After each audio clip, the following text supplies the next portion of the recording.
श्री कृष्ण कहते हैं जो तुम करते हो वही सही है, अर्थात वह सही होना चाहिए। दुनिया तो हर किसी को बुरा कहती है। कोई विश्वास तोड़े तो दिल से उसका धन्यवाद करो, क्योंकि वही लोग सिखाते हैं कि विश्वास सोच समझ कर करो। बोलना तो सब जानते हैं, पर कब और क्या बोलना है ये बहुत कम ही लोग जानते हैं। जिस व्यक्ति को आपके रिश्तों की कदर नहीं है, उसके साथ खड़े रहने से अच्छा है अकेले खड़े रहना। ये अभिमान नहीं, स्वाभिमान है। इंसान की समझ सिर्फ इतनी है कि उसे जानवर कहो तो नाराज हो जाता है और शेर कहो तो खुश हो जाता है।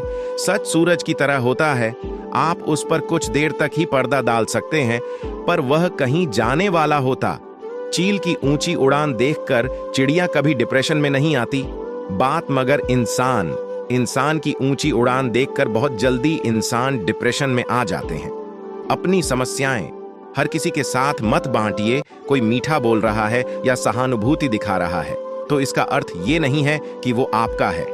मुसीबत आए तो ये मत सोचना कि दवा जेब में नहीं परंतु शरीर में जाए तो असर होता है।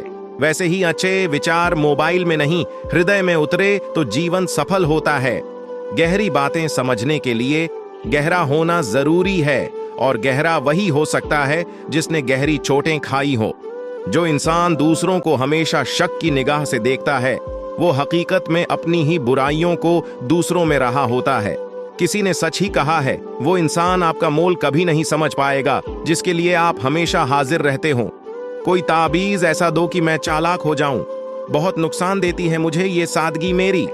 श्री कृष्ण कहते हैं जो अपना नहीं वह किसी का नहीं। मीठा शहद बनाने वाली मधुमक्खी भी डंक मारने से नहीं चुकती, इसलिए सदैव होशियार रहे, क्योंकि बहुत मीठा बोलने वाले हनी नहीं हानि भी दे सकता है।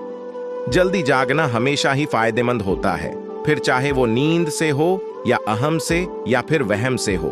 काश लोग समझ जाएं कि रिश्ते एक दूसरे का ख्याल रखने के लिए बनाए जाते हैं, एक दूसरे का इस्तेमाल करने के लिए नहीं।